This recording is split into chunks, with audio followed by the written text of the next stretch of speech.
Instead of focusing on winning arguments, we're teaching the basic fundamentals of sales and marketing and how we can use them to win in the world of politics, teaching you how to meet people where they're at on the issues they care about. Welcome to the Brian Nichols Show. Well, hey there, folks. Brian Nichols here on another fun-filled episode, yes, of the Brian Nichols Show. I am, as always, your humble host, joining you from our lovely Cardio Miracle Studios here in sunny Eastern Indiana.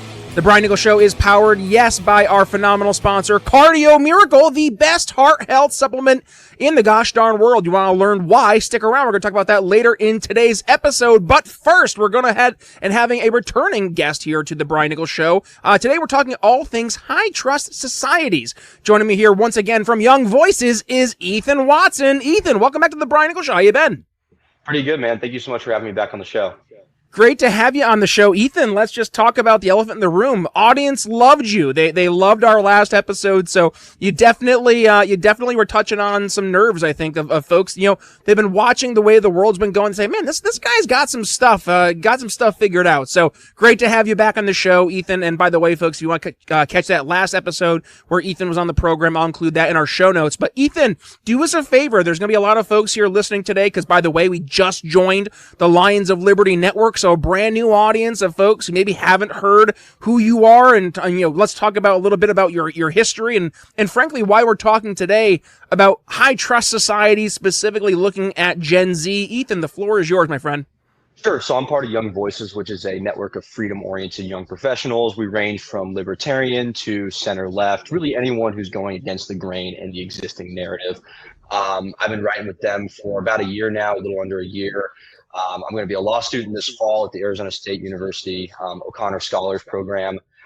So in the meantime, I've just been talking to people my age about the problems that we have and the problems we notice with coming of age in this political and social environment. And today we're talking about something that I think is really, really important, which is what happened to those organic social connections, because my generation is not having them.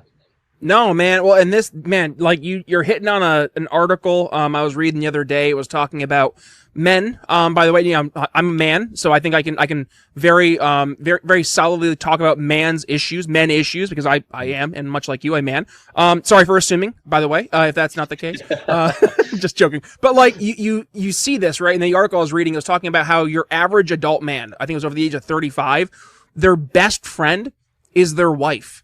And not that that's a wrong thing, but like there's no guy friends, right? And the average man over the age of 35 has half a friend, which that number doesn't metric out unless you take into consideration, oh, that means that there's a lot of guys out there who they have no one. And you see this right across the board. This has been an issue that's been really, I mean, it's been creeping into our society over the past 10, 15, 20 years. I grew up with it. I'm an older millennial. I got to see it firsthand. You know, we went from having Halo parties where we'd all bring our Xboxes to one location. We'd all plug into a LAN, and then, you know, we're battling each other until 5 a.m. and the birds are up and you're like, uh-oh, we were supposed to sleep. It was all that Mountain Dew or something, right?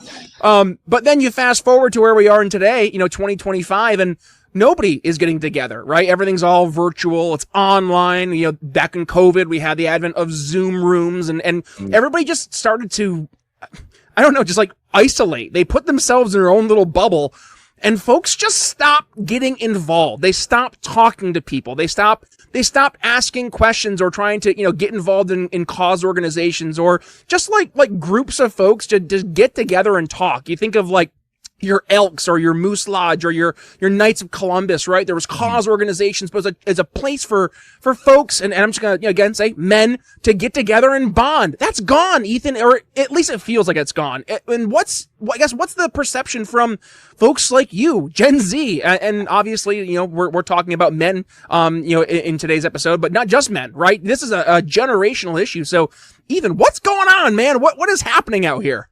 Right. Well, nothing good, I will say that. And it's no secret that young men are feeling isolated and alone. Young women are too, in different ways. Social media hurts them in a different way than it hurts, you know, people that I hang out with, my guy friends.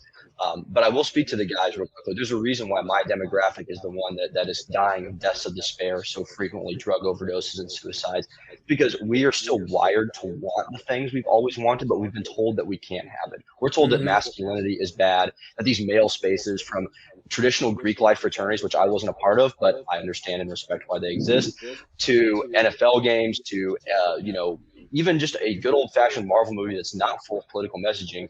We were told that that was toxic masculinity, and if you like that as a guy, you should be ashamed of yourself, and you're the enemy, and you're the problem. So guys, stop engaging with that. And for guys and girls both, we carry around a hunk of technology in our pocket that is designed to hit us with dopamine constantly, with the bells and whistles and the likes. And it's replaced everything. It used to be you go to this third place, and I talk about it in one of my other articles that I wrote, where it's not home or work, and it's not school either. It's just some other third place you go to hang out and socialize. If you think about the show Seinfeld, they go to Monk's coffee shop, and that's where they meet their love interests, or they catch up, and they don't even agree that they're going to be there. They just show up.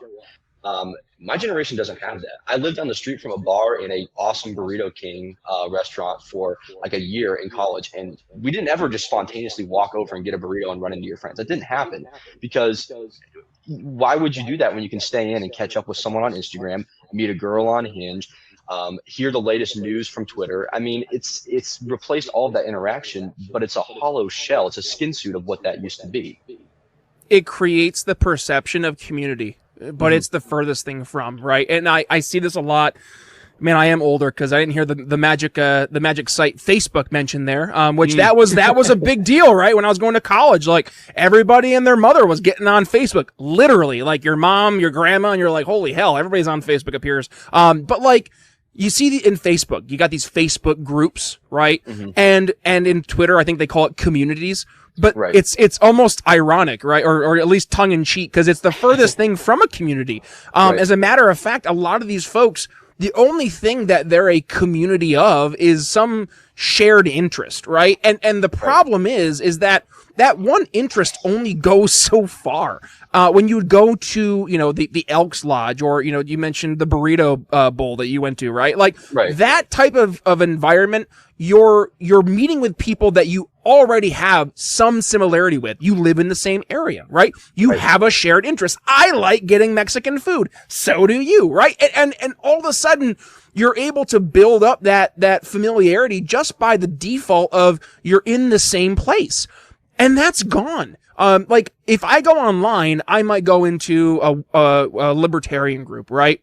And there's 300, 400, 500 folks in that group who they joined the group because they profess to be libertarians. But okay, we all know that just in the world of politics, that can mean something to, one person and mean something completely different to 99 other folks, right? So you're already on shaky ground. But if that's the only thing you're joining into that group with, I mean, it's really built on nothing, right? And that's where I think a lot of folks, specifically in the younger generations, are starting to just, I don't know, like lose hope, get this feeling of I'm perpetually alone. It's because, I lost Ethan. I must have said something that really set him off. But it was something, and I'll wait for Ethan to get back. Hey folks, I want to take a moment to talk about something that has truly changed my life, and that is Cardio Miracle, our incredible studio sponsor. Now, I'll be honest, when I first heard about Cardio Miracle and their claims about improving heart health, I was skeptical. But after using it for just about 2 months, I was absolutely blown away by the results. First, my blood pressure went from being consistently around 140/90 to a much more healthier and manageable 120/80. And my resting heart rate dropped from the low 70s to the high 50s. And I couldn't believe it. But the benefits didn't stop there. I started sleeping better, and I felt more energized at the gym, and my heart felt the best it's felt in years. And it's not just me. Hundreds of you, our amazing listeners, have reached out to share your own incredible experiences with Cardio Miracle. So, what is Cardio Miracle, and how does it work? It's a carefully crafted supplement that harnesses the power of nitric oxide to support optimal heart function. So, by increasing nitric oxide levels in your blood, Cardio Miracle helps relax your blood vessels, improve circulation, and it protects your heart from damage. It's like giving your heart the support it needs to function at its best. And here's the best part. We've got an exclusive offer just for you, our loyal listeners here at the Brian Nichols Show. When you head over to cardiomiracle.com and use code TBNS at checkout, you'll get an extra 15% discount on your order. Plus, with their 100% money-back guarantee, you've got nothing to lose and everything to gain. So, if you're ready to take control of your heart health and experience the life-changing benefits of Cardio Miracle for yourself, just click the link in the show notes or video description. Trust me, your heart will thank you. And don't wait another day to prioritize your health. Join the tens of thousands of folks who have already discovered the Cardio Miracle difference. Head to cardiomiracle.com now and use code TBNS for 15% off your order. Your journey to a happier and healthier heart starts today. And now, let's get back to the show. Hey folks, quick, just little aside, don't adjust your cameras. My shirt did change because we're recording on a different day here for part 2 of the conversation. Ethan got attacked by a tornado out in the Midwest, and thankfully he survived, and he's able to join us back here on the show today. So Ethan, welcome back. We're going to pick up right where we left off, right? And we were talking about the idea of communities starting to disappear and how we've seen communities start to be replaced with these fake online groups, right? And I say fake, not that they are fake, but the sentiment of creating a community or a group online. It's not really based on, like shared geography or values, but it ends up being like one specific little thing, like I'm a libertarian or I'm a cat mom or something like that, right? And I was saying before the tornado took you away was when you look at Gen Z, and I would say going forward into Gen Alpha, which is bonkers that they're going to be a voting demographic here in the next 3 years. A lot of those folks, and I'm assuming here I'm going to ask for your opinion, a lot of those folks are starting to get just disheartened with what they see as community versus what some folks in the older millennial generation like myself, Gen X, and beyond, we grew up with actual communities, right? Where you'd go to the place, you'd go to the park and you'd interact with people IRL, as they say, right? And actually find other things beyond just one shared interest that we can build some bridges on. So is Gen Z, is Gen Alpha losing hope, Ethan? I mean, a little bit. I think there is hope. There's been a resurgence, for example, in church going among young men my age. So a lot of my friends who didn't grow up going to church or grow up super religious are turning to that because it does offer that deeper sense of community. But I think you hit the nail on the head when you talked about how these online communities, they're superficial. You have one thing you're interested in, like, I don't know, Star Wars movies or a specific sports team or cat moms or whatever. It used to be that our high trust societies, our high trust spaces were built on deeper things like, hey, we all think and believe in hard work, and we want to elevate our families, grow our social position through hard work and in the sweat of our brow. We share a common, maybe not even religious faith, but a Judeo-Christian worldview. That used to be kind of what it was founded on. Those are real deep foundational principles. And then on the surface, it was things like going to a bar, going to a coffee shop, going to a park. But those were proxies for this deeper shared conception of what a good life looks like. And now we've hollowed that out because it's oppressive to tell people, hey, I think that these things are good and these things are bad. It's oppressive and patriarchal or ethnocentric or however you want to say it, right? Whatever the ism of the day is. But when you take that away and you try to keep the local coffee shop around, it feels a little less hollow or more hollow because people aren't the same like they used to be. And I'm not talking about being the same in terms of something superficial like race or gender or religion or even really economic class. It's about what do you want out of your life? What do you think is good? What do you think is the right way to live your life? And we've lost that shared idea completely. I think my generation feels really alone. That's why, again, like I mentioned earlier, the deaths of despair are up. People really saw that during COVID, and we're trying to get it back. But really, Gen Alpha and even the next generations beyond that, they got to get off social media, man. They gotta be outside touching grass. I think it's up to parents to say, no, go join that board game club. No, go play that rec basketball. Show them that the real world is where this happens, and slowly expand those spaces. Yeah, well, and I want to go back to something you raised up, right? There was, back in the day, regardless of where it was, there was a shared, like, moral value, principled understanding of what it means to be a member of your community, right? And that's missing today. Mm-hmm. And I think, to your point, a lot of that is due to folks walking on eggshells. And this has been the destruction of your modern discourse in America, where people are so inherently afraid to speak their mind, to speak their values, for the fear, right, of ostracization. But it seems to really only come from one side of the aisle. It's more often than not, it's your right-wing, conservative, Christian, libertarian types of folks who they walk on these eggshells. They keep their actual values and morals to the vest. Maybe they profess them loudly amongst other conservatives or Christians or libertarians, but when it comes to engaging with other folks out in, call it the real world, call it what you will, there is this this mentality where we've almost separated politics from our morals because we were told that they were or let me rephrase. I'm sorry. We've separated the morals from politics because we were told that they're two different things. But when you look at like abortion, the transing the kid issues, I mean, heck, even look back to the issues around gay marriage, for example, right? Christians were told, shut up, don't raise this up. If you do, you're a bigot, right? And just kind of this live and let live, go along to get along. And that's bred a lot of resentment. And what I'm seeing today, by the way, Ethan, I want to kind of pivot a little bit because where I've seen a lot of young men get community has been a lot of these men influencers. And not that there's anything wrong with being a male influencer, but a lot of these dudes, they're teaching masculinity, not from a true, like, what does it mean to be masculine, but almost like this like funhouse mirror version of masculinity. I forget the guy's name. Is it Myron Gaines? Is that his name? Like going around like, you're not a real man unless you sleep with every single girl you see. It's like, my man, that's not masculinity. Masculinity is that clip. I forget the movie, but there's a helicopter and it's trying to take off from this like depth of a volcano. And they're like, we can't raise the helicopter. It's too heavy. And the guy's like, how heavy, how much weight do we need to lose? They're like, oh, probably 100, 200 pounds. And then all of a sudden you see the helicopter rising in the air and they're like, oh my gosh, we're doing it. How's that? And then look down and the guy's standing at the very bottom, like waving up to them as they take off. That's masculinity, right? But I see this funhouse mirror version and I get really concerned, Ethan, because I see a lot of young men who have been told you're the bad guy. You're the stain of society. You're toxic. Your masculinity needs to be suppressed, right? I've seen that. And a lot of men are saying, fine, you know what? F you. I'm going to go towards this actual toxic masculinity and this funhouse mirror version of masculinity just to spite you.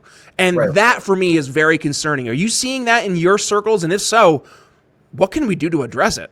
Absolutely. I mean, I would be lying to you if I told you that I haven't felt the call of the Andrew Tate video before. I mean, as a young man myself, sometimes I get frustrated. It's like, man, like, we all want, I think we're wired to want these masculine things, but then we're told that it's bad to want to be a protector and a provider and to be aggressive, not in a destructive way, but in a constructive way. Like, I want to win, I want to build, I want to create, I want to beat people that don't like me.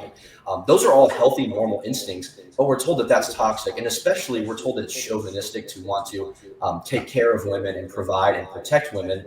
And it used to be in a high trust society. We all kind of knew where we stood. We knew that, hey, this is the way it works. I have a duty as a man, as a woman, as a person in this community. I have civic duty to do certain things. I knew where I stood, and people were generally a lot happier back then. Men and women both were a lot happier when everyone knew where they stood.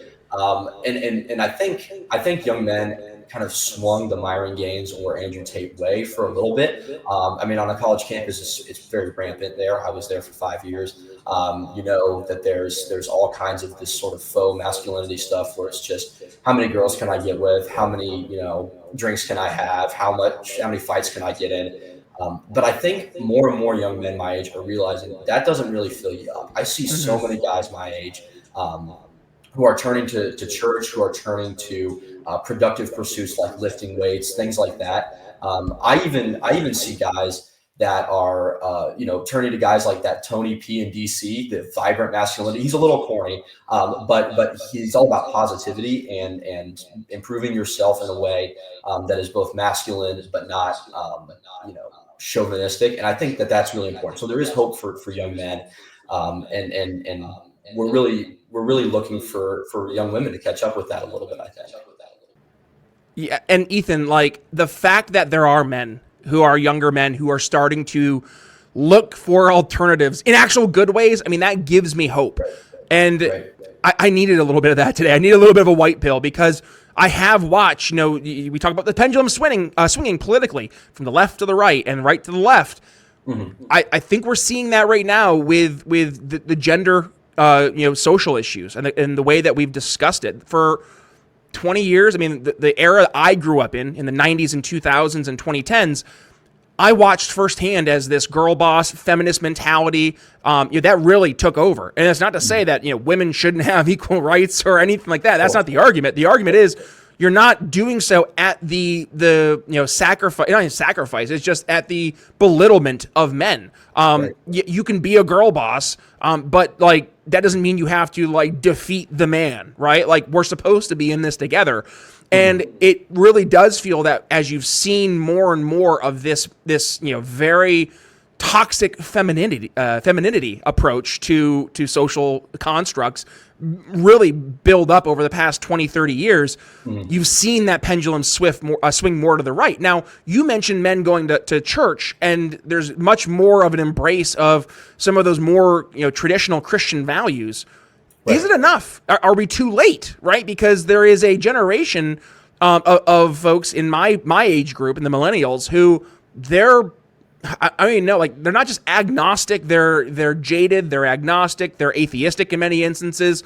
And this this toxic femininity. I can say that word. I promise. It's really seeped into a lot of women's mentalities here in my generation. I've told the story a couple times here in the show where back during I think it was the very end of Trump's first term going into Biden.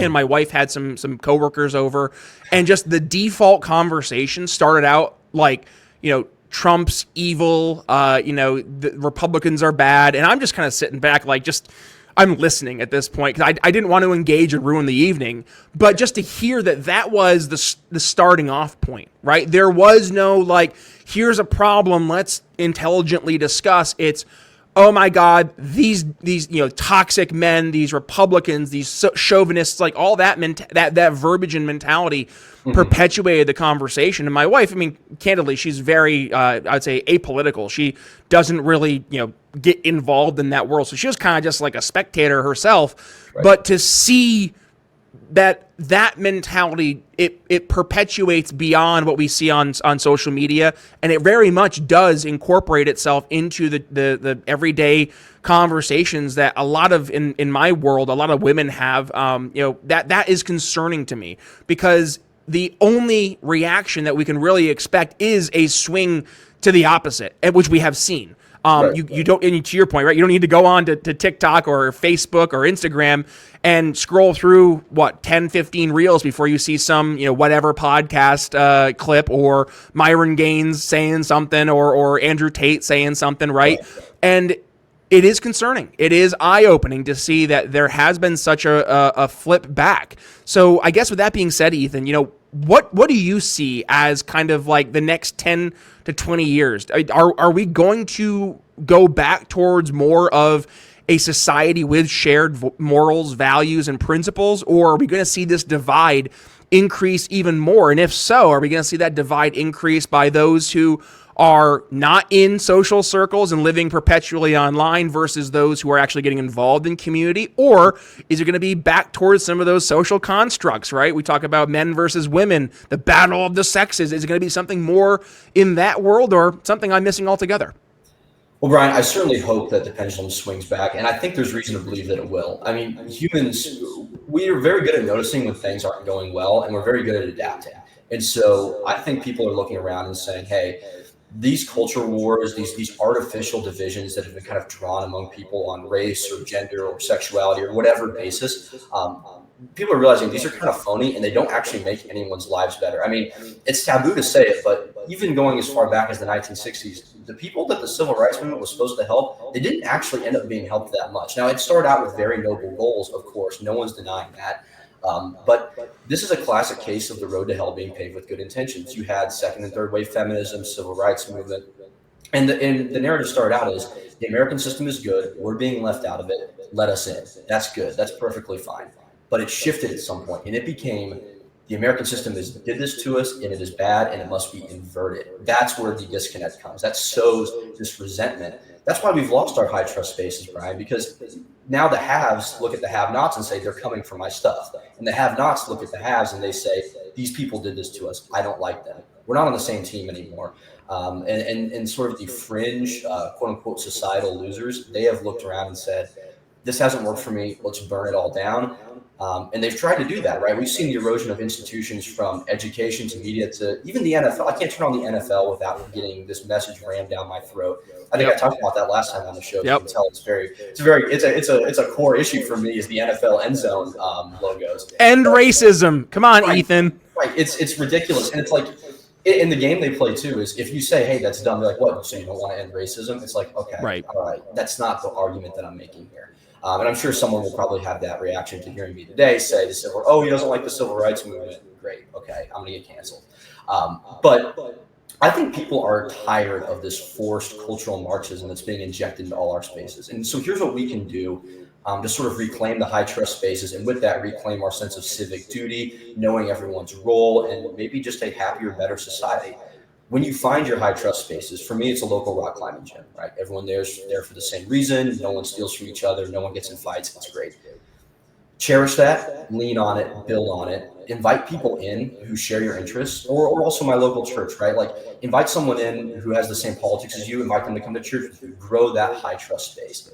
But you have to be very prudent in how you grow these environments because you don't want to let in the blue-haired, gender androgynous person who's going to start bringing up DEI at the first chance they get. That person is destructive to the high trust space.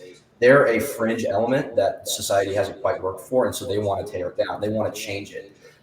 So you need to sort of contain these people like we contained the Soviet Union. You need to contain them in their own little fringe until they either decide, hey, this sucks, I want to be normal now, and I'm going to conform, or they just cancel each other into oblivion. I don't know how that works, but the revolution does always eat itself. So I think we need to lean on our high trust spaces, support them when we can, spend as much time in them as we can, grow them aggressively but also prudently. Welcome in anyone you think is a productive, normal person, and exclude any of these Marxist elements that might seek to establish a DEI chair on the local homeowners association, for example.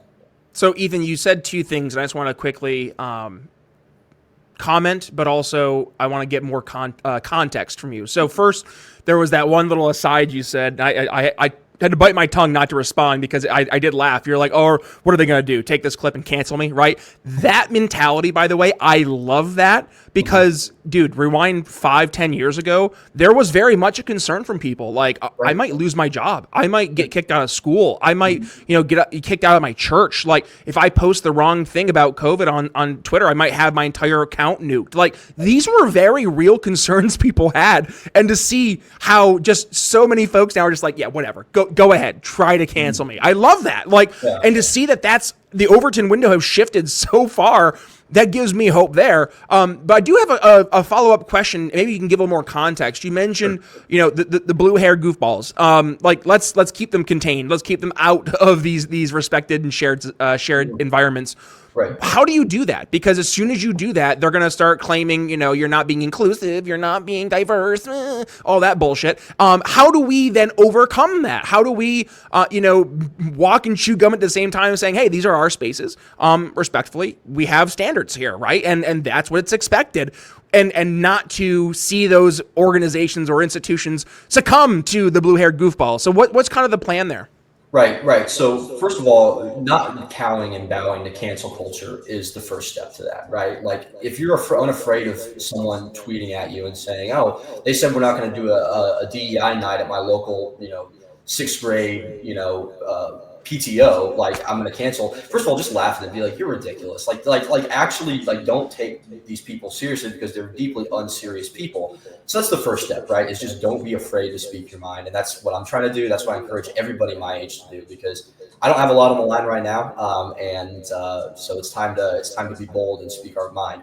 And the second way this happens is there needs to be some government action here. And I'm not, I know, you and I are both kind of on the libertarian side of things, but I think we need a government that is not going to stand for, all of these, claim after claim of discrimination. We need a government and a judicial system that's not going to accept lawsuits for discrimination based on all these things. We need to institutionalize this sort of free association and have a government that says, no, you have a right to say, I want to associate with these people based on their ideas. We need a legal system that won't punish and come after people, because if there's no legal consequences, like have been tried from the people praying outside of abortion clinics to the egregious discrimination violations that have been prosecuted.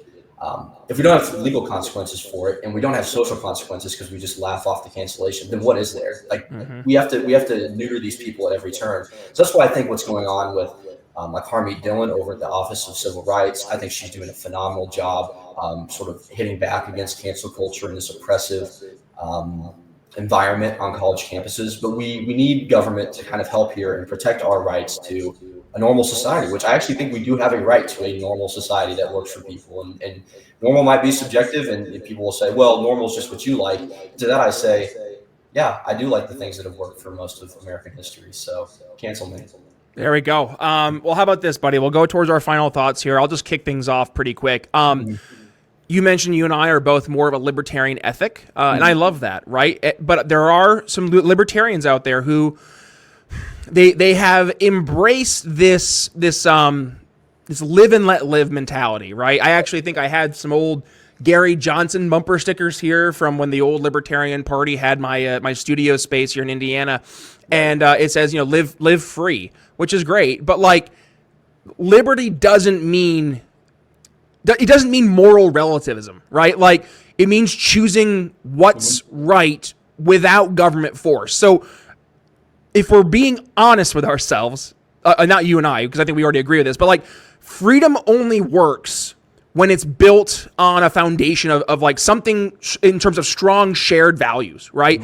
And in my humble opinion, that's the values that are rooted both in Western society, but also in those Christian values, which going back to what we were talking about, like it's great to see that men your age are starting to go more towards the Christian right. And without that moral bedrock, right, without some type of guiding North Star, liberty just turns into chaos. And that is something we have to get better at. I heard I think it was Tim Pool and Phil Labonte talking about this the other day, where my good buddy Maj Toure, who had been on the show, Black Guns Matter, go check them out. They're doing great work. He had given Tim and Phil a shirt, and it said like liberty or freedom over everything. And Tim was like, I actually think that should be responsibility over everything. And I actually agree, because you can't just say like liberty is the only thing. There has to be something that steers that liberty. And our argument as libertarians should be, and let's make sure that it's not something that's a government forcing that, but is our strong shared moral values. And by the way, the accountability therein of our holding each other to those values, to those morals that matter. So any free culture, right, that depends on families and churches and communities, not the state, that like to pass down that virtue, like the live and let live mentality might keep the government out of people's lives, but that's not going to save culture, right? And that's the thing. We have to be able to delineate what is right, what is wrong, and not be afraid to say that. Now, when I say, hey, listen, I don't feel comfortable with drag queens at a child's, reading book, session at the library. That doesn't make me a bigot. That doesn't make me want to say, okay, government needs to come and forcibly remove people or make things illegal. It's my saying that as a society, we should be able to get together and agree that this is morally, ethically questionable, and I would say outright wrong. And if the society isn't at the point that they're willing to have that conversation, guess what? It's my responsibility to raise the issue, to make people uncomfortable, and to start raising very tough questions that require, I would say, not even really tough answers. It's the right answer that might not be politically expedient. And that I know is allergic, it's allergic to some folks, but that is the only way I see us being able to, like from a cultural, societal standpoint, make things objectively better, is first us standing up and saying, no, this is goofball. This is wrong. So that's my kind of final thoughts for today, Ethan. I would love for you to bring us home and share, call to actions for the folks here in the audience. Like, what are some things you really want folks to take away from today? And of course, where can folks go ahead if they want to continue the conversation, reach out to you and read more about all the great works that Ethan Watson's putting out? Certainly. Well, you can find me on X at ERWatson13. And I really want to build off of what you're talking about there, because I hear Michael Knowles say this. He's one of my favorite political commentators. And he talks a lot about how liberty and freedom are the not the ability to do whatever you want. That's licentiousness. It's the ability to do what you ought to do, what you should do. And I think that is a really important distinction. We have to have that moral bedrock, and we also have a responsibility to each other. We have duties to one another, right? Liberty and rights cannot come without requisite duties. We have a duty to uphold the system that has blessed us. We have a duty to improve the system, not tear it down, but improve it, streamline it, make it, work for more people. But we don't have a duty. We have a duty to not let it be torn down. And so that's the important thing. And I really am glad that you have brought up this idea of the Overton window and what's acceptable, because I think it's time as a society we start setting standards again. I went through my hyper-libertarian moment, like in high school, where it's like, I don't care if people use drugs because it doesn't affect me. I don't care if people, want to be transgender because it doesn't affect me. But the thing is, we're social animals, right? And so our actions have externalities. We live in a society, which means we live around people, and really the privacy of one's own home, just how private is that really? There are externalities to most actions that we have. And so I actually think we do have a right to say, hey, the way that you're living your life is not it's not compatible with the good society that I want for my family. And if we don't have societal institutions, here's where it gets dangerous. If we don't have societal institutions that are effective in encouraging that, whether it be strong communities or church or education or media or whatever, then people like us who are, repulsed by the idea of child transgender surgeries or are repulsed by these abortion on demand clinics, we turn to government. We say, government, come fix this. Government, come be authoritarian, put your foot down. Because, you look around, you say, well, my culture's not stopping the children from being chemically castrated. Someone needs to. Government, come do it. It's not hard to see. I mean, sometimes I catch myself leaning into that a little bit. If I get really frustrated, I think, man, why won't anyone speak up? We need to wield political power while we have it. That's the dangerous part here. That's why we need to reestablish and rebuild these cultural institutions. So my call to action is for people my age. If you don't have a high trust place, if you don't have your third place that isn't work or school and it's not home, go find it. Immerse yourself in it. Cherish that warm feeling you get when you're around your people, quote unquote. Again, not talking about people that are like you from racial perspective or ethnic or whatever, but in interests, in morals, in values. You get kind of that warm, fuzzy feeling. Cherish that, then grow it. Invite people in. Be prudent about it. And if you're a parent, or if you're going to have kids someday, as I certainly hope so, I think that's actually my duty, is to have a family one day.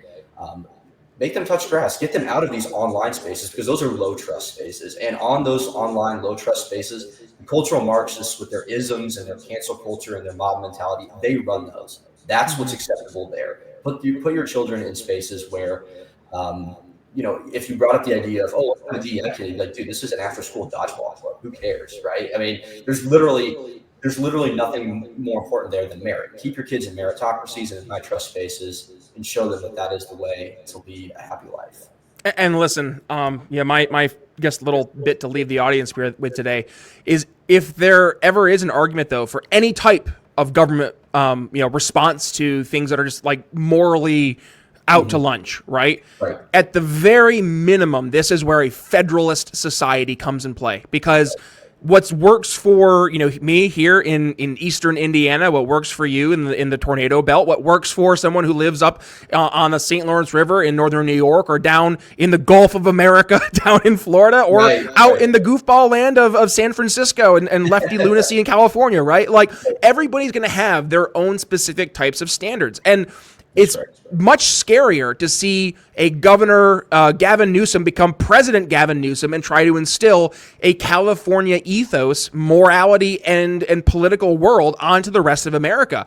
But if we can say, not only can California be California, New York can be New York, Indiana can be Indiana, Florida can be Florida, and then therein, those local communities, those cities, those villages, those towns, they can start to make things even more buttoned up for their society. No, we don't want to see people's rights trampled on. But again, if we were to ever make an argument for what's the only way to really do that effectively, it would be in a truly federalist society. And I think the other thing too is, like, to your point, just because like we're like, hey, DEI at the dodgeball game, like, chill, this is kids dodgeball. If there is somebody who's like, but I want DEI, I want that for a dodgeball game. Okay, go do that. Go do your thing, but don't expect us to be forced to play along. We don't need to tolerate and accept your ideas. We can just say, okay, that's fine. Go play your game somewhere else then. That's just the reality. We're not going to play this goofball game with you. That's okay. But that's my kind of final thoughts for today, Ethan. I've really enjoyed this conversation, and I'm really glad that you survived the tornado that came through and took your power out. But with that being said, my friend, do us a favor. Obviously, Ethan Watson. You can find him over on Twitter, X, as it's now called. But any final thoughts, Ethan, as we wrap things up today? Yeah, absolutely. I think your point about everyone doing their own thing, that's important, right? Like having your community, your high trust community is important. And that's why federalism works. But that's also why we do need to take a stand wherever we find it against these ideas, because they evangelize. They go out and they seek converts. They need to grow their following, partially because they're all gay or trans and can't reproduce organically. But they have to find new followers. And so at the minute it ekes into your little community, you got to nip that in the bud, even over the most trivial of issues. There's nothing so trivial that you can't put your foot down and say, this makes my life worse. This is an inconvenience. I don't want it. Take your stand wherever you can and build that society you want. There we go. All right, folks, we're going to go ahead and put a pin in today's conversation, but I promise this is not the last time you've heard from Ethan Watson, unless, of course, a tornado does end up snatching him away, which we pray it will not. But Ethan, thank you for joining us. And folks, if you got some value from today's episode, you know the drill. Go ahead and give it a share when you do. Tag yours truly at B Nichols Liberty. You can find me on Instagram, Facebook, and Twitter. Also, for the Brian Nichols Show, we are both a video show and a podcast. So if you like to watch your favorite podcasts, head over to Apple Podcasts, Spotify, wherever it is you consume your podcast. I think YouTube, Rumble, Twitter, Facebook, all those platforms have video content now. So head over there, hit that subscribe button. Of course, hit that little notification bell so you don't miss a single time we have a brand new episode go onto those platforms. Or if you want to take your podcast on the go, yes, Apple Podcasts, Spotify, YouTube, Music, all those platforms. Go ahead, hit subscribe. And of course, if you want to really live dangerously, hit download all unplayed episodes. We have over 975 episodes here of the show in the archives. Check those out there, or head over to briannicholsshow.com. And by the way, yes, please go ahead and support the amazing folks who support us, like our phenomenal sponsors, Cardio Miracle, Ebles, CBD, Liquid Freedom Energy Tea, and more. And also, one final thing, I just want to go ahead and give a shout out to you, the amazing audience here at the Brian Nichols Show. We've been growing leaps and bounds here, especially over the past few weeks as we've joined the Lions of Liberty Network, which we are airing all of our shows over there on their channel on Thursdays. So if you want to go ahead and check us out over at Lions of Liberty, go ahead, and also you can check out the amazing crew of Brian McWilliams, John Odermatt, Lou Perez, and of course yours truly. And then final thing, we are airing our show live on Mondays, Thursdays, and Fridays at 9 p.m. Eastern over on X and Facebook. I know we've been having some issues with the Rumble stream, so we're going to figure it out, I promise. But X and Facebook right now, I can guarantee you can catch us every Monday, Thursday, and Friday at 9 p.m. Eastern. With that being said, we're going to go ahead and wrap things up today. Brian Nichols signing off here on The Brian Nichols Show for Ethan Watson. We'll see you next time. Thank you. Thanks for listening to The Brian Nichols Show. Find more episodes at briannicholsshow.com.